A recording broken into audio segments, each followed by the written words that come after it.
We have another one of object lessons that we use in the office to leave some kind of word picture in people's minds. It's very valuable.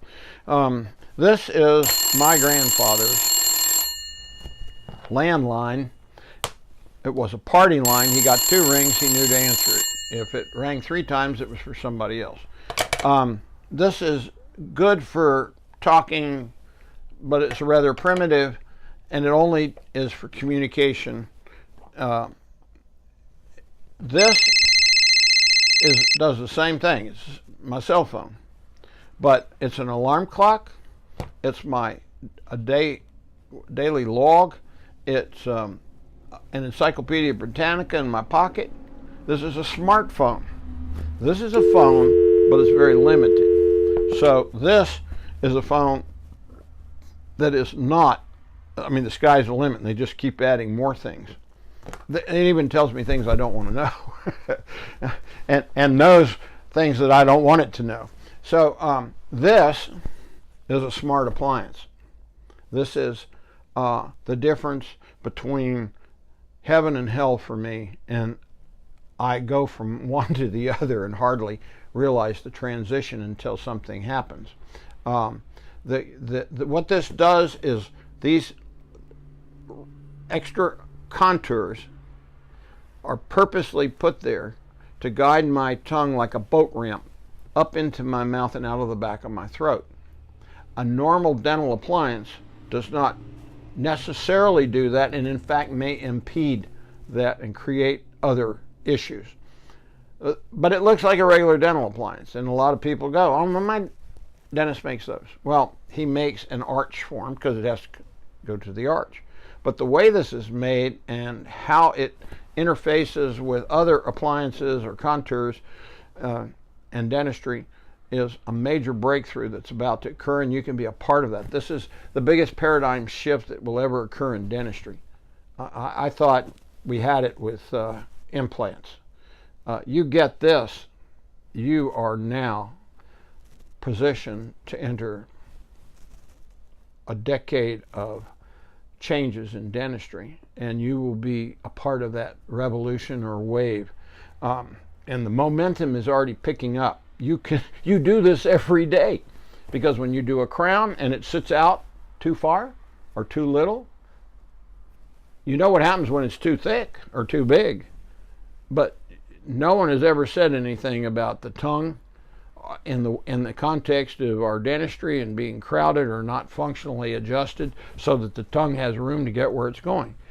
I've left this out because you hear my voice starting to break up, and I do a little thing called clearing my throat, which drives my wife crazy, and she says, go get that fixed. And I've been everywhere, and they look down my throat by pulling the tongue out of the way, and it looks great. But when they let that thing slap back in there and go down, they don't realize that standing or laying back, it's beginning to tighten up and go south, and I am now, figuratively speaking, choking. But in reality, I really am. Because if you take a ceph, a side view, a lateral view, and see the position of that tongue, it looks like a rugby ball stuck down there. There's no airway.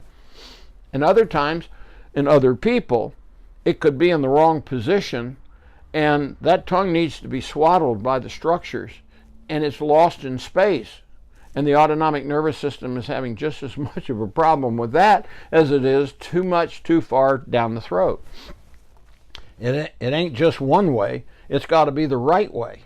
You can drink too much water and drown, be in too much water, or you can be scarce and be dehydrated.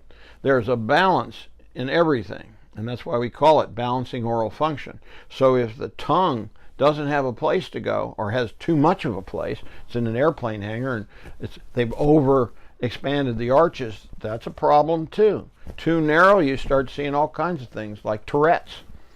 And we've been there, done that. You shut that down with an appliance. You can do ortho, but you better know where you're going, because if you over go it the other way, you got another problem.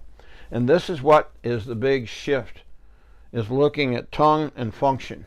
It's that simple. And we do it every day whether we like it or not. You stick this thing in and those contours are too big. I just saw a lady repaired her appliance, but I changed the relationship of the tongue because I thickened the occlusal surface, just the thickness of a wire screen, and would change her sleeping pattern, change her, in my case, the voice, but that's just a symptom.